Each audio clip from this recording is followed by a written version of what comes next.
मैं रात दिन जिस परमात्मा का नाम जपता हूँ वो परमात्मा यही है, वो श्री राम यही है, वो ब्रह्म यही है। लेकिन सती मैया कहती है ये हो ही नहीं सकते। अगर ब्रह्म है तो ब्रह्म को यहाँ नहीं आना चाहिए था, और यहाँ आए हैं तो जंगल में क्यों आए, और जंगल में घूमने भी आ गए हो तो ठीक है, यहाँ आकर रो क्यों रहे हैं।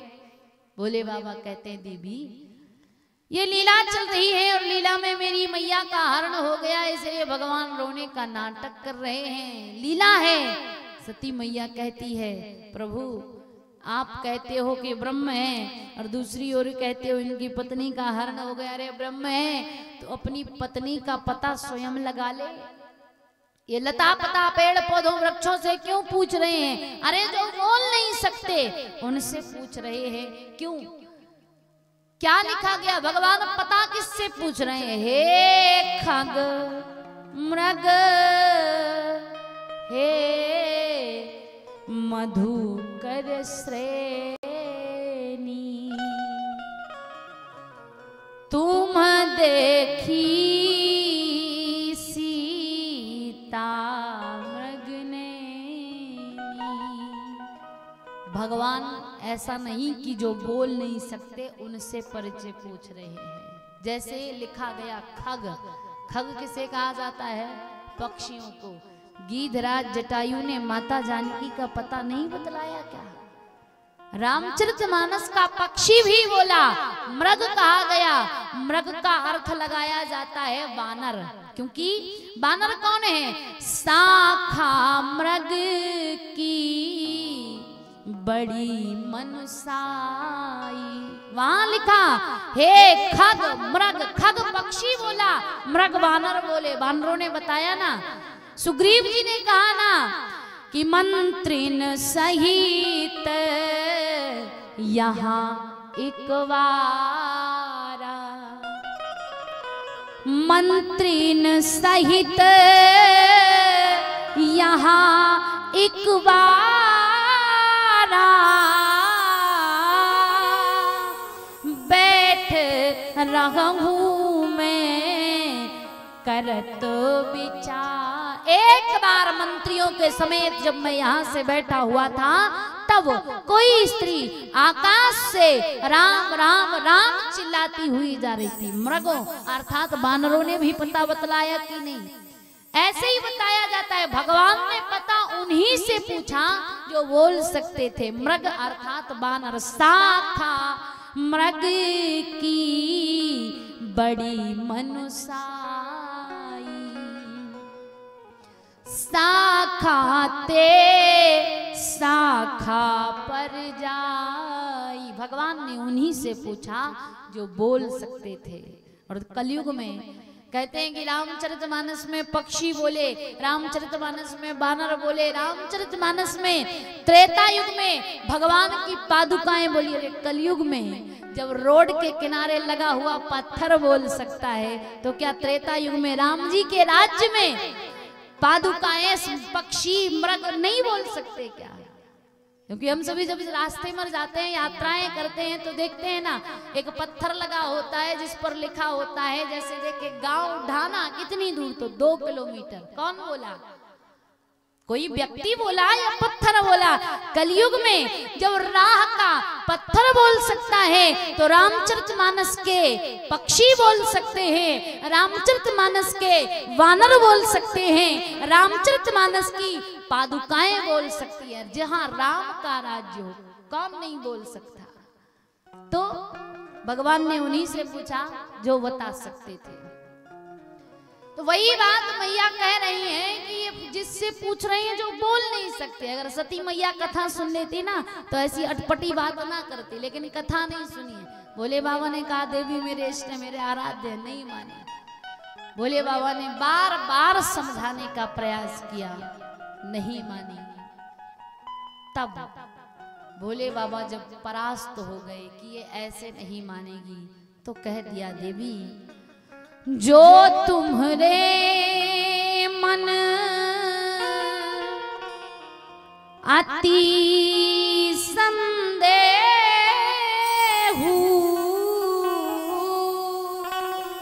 संदेह नहीं अति संदेह था, और अति जहां लग जाती है ना तो काम गड़बड़ ही होता है। बोले बाबा जान गए, थोड़ा बहुत संदेह होता तो मेरे बताने से मान जाती, लेकिन बात आगे बढ़ गई है, ज्यादा भ्रम हो गया, इसलिए जो तुम्हारे मन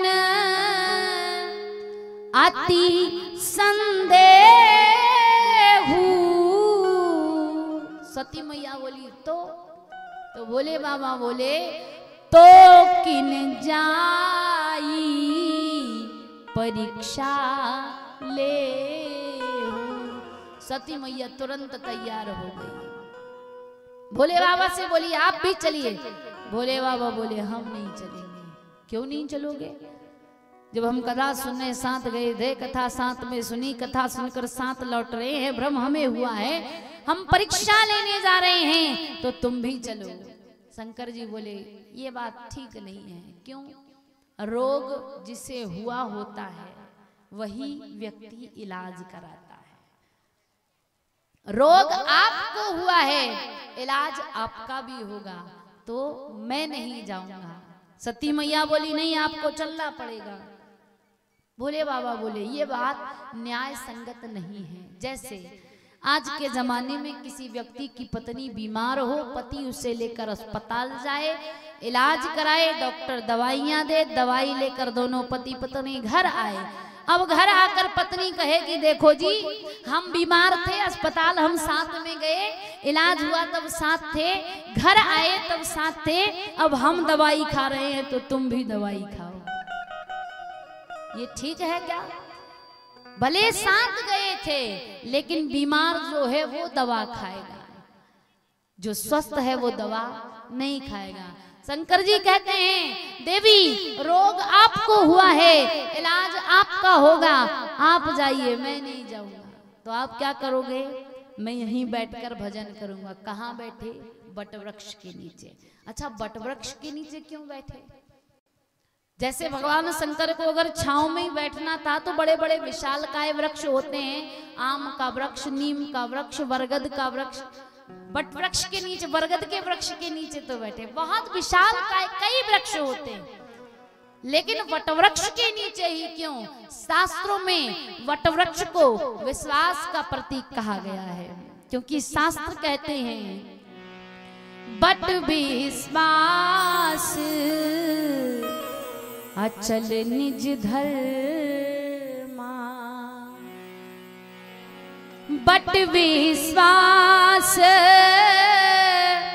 अचल निज धर्मा, तीर्थ राज समाज सुकर्मा, सबहि सुलभ सब दिन सब देसा। होता क्या है? सेवत सादर समन कलेसा। इसलिए भगवान शंकर वटवृक्ष के नीचे बैठ गए, क्योंकि वटवृक्ष विश्वास का प्रतीक है। भगवान शंकर विश्वास के प्रतीक है। भवानी शंकरो वंदे श्रद्धा विश्वास रूपिणो। भगवान शंकर विश्वास के प्रतीक वटवृक्ष के नीचे बैठ गए और कह दिया देवी तुम श्रद्धा हो, श्रद्धा भटकती रहती है लेकिन विश्वास अडिग होता है। जैसे हमको किसी देवता में श्रद्धा है, हनुमान जी के मंदिर जाएं किसी काम के लिए, 1 महीना 2 महीना 6 महीना प्रार्थना करें और वो काम ना हो, कोई देवी जी का भक्त मिल जाए तो कहीं अरे ये काम के लिए तुम 6 महीने से हनुमान जी के मंदिर घूम रहे, ये काम तो दुर्गा मैया जल्दी करेगी। तो हनुमान जी को छोड़कर दुर्गा मैया के मंदिर पहुंच गए। और दुर्गा जी के मंदिर जा रहे हैं 2 4 6 महीने से, कोई राम भक्त मिल जाए तो कहे अरे इतने से काम के लिए यहाँ भटक रहे हो, ये काम तो राम जी बहुत जल्दी करेंगे। तो दुर्गा मैया को भी छोड़े और राम जी के मंदिर पहुंच गए। और राम जी के मंदिर में कोई भोले बाबा का भक्त मिल गया और उसने कह दिया इतने दिनों से घूम रहे हो, शंकर जी के मंदिर जाओ, 1 लोटा जल सारी समस्या का तो भोले बाबा के मंदिर पहुंच गए। क्यों? श्रद्धा है जो भटक रही है, लेकिन विश्वास कभी भटकता नहीं है, और विश्वास के प्रतीक है भगवान शिव। इसलिए बैठ गए बट वृक्ष के नीचे और सती मैया को कह दिया, देवी तुम जाकर परीक्षा ले लो। भगवान शंकर बैठे हैं, सोच रहे हैं, सती परीक्षा लेने के लिए जा तो रही हो, लेकिन उचित नहीं होगा। चिंतित हैं भोले बाबा, लेकिन जहां चिंता आई कि मन में राम है, सोच लिए चिंता किस बात की, जो विधाता ने भाग्य में लिख दिया होगा वही होगा। सब काम भगवान के ऊपर छोड़कर और बैठ गए भजन के लिए। होई है सोई जो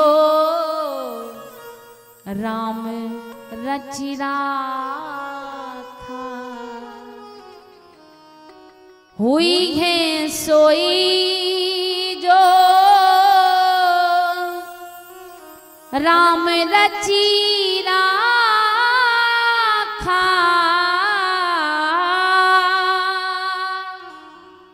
ओ भैया को करी तर्क बढ़ा वहीं शाखा, को करी तर्क बढ़ा वहीं शाखा। बैठ गए और भजन करने लगे।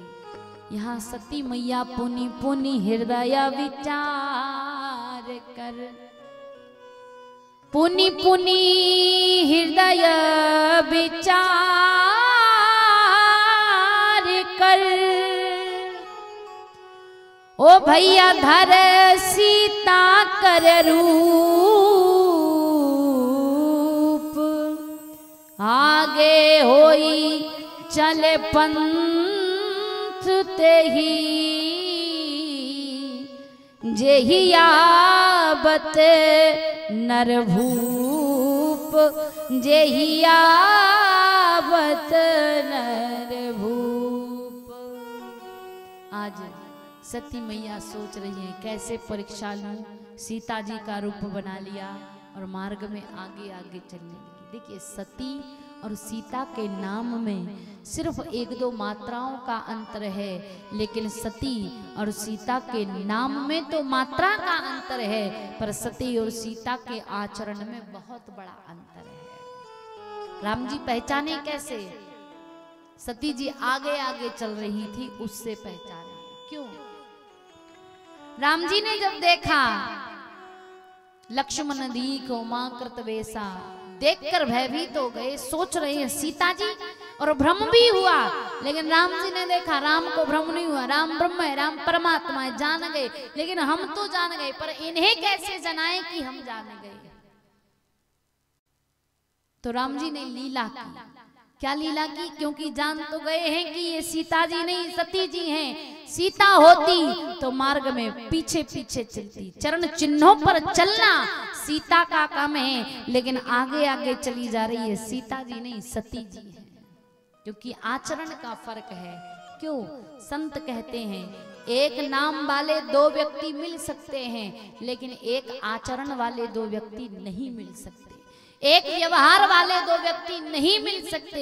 एक रूप वाले दो व्यक्ति मिल सकते हैं, लेकिन दोनों का व्यवहार, दोनों का आचरण एक जैसा हो संभव नहीं, क्योंकि नाम और शकल मिल सकती है, पर व्यवहार, आचरण, चरित्र कभी नहीं मिलता। कुछ ना कुछ अंतर होता ही है।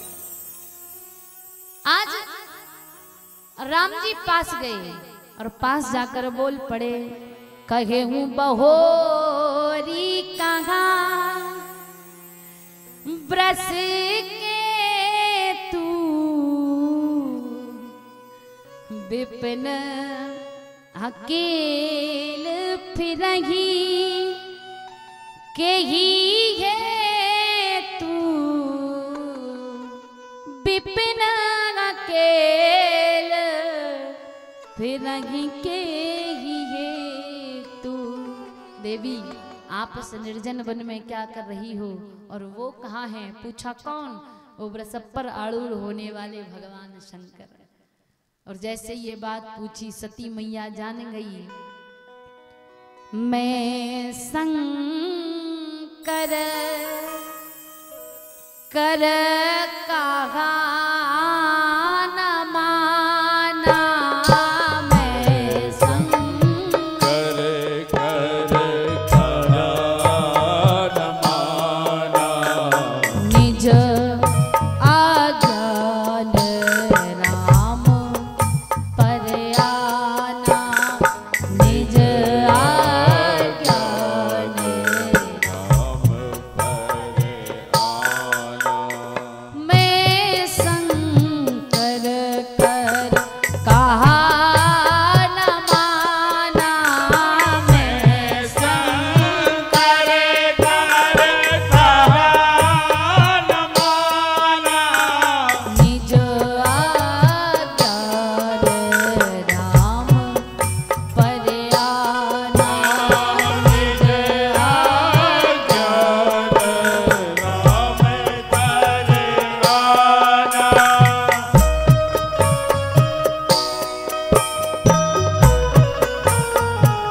जय हो।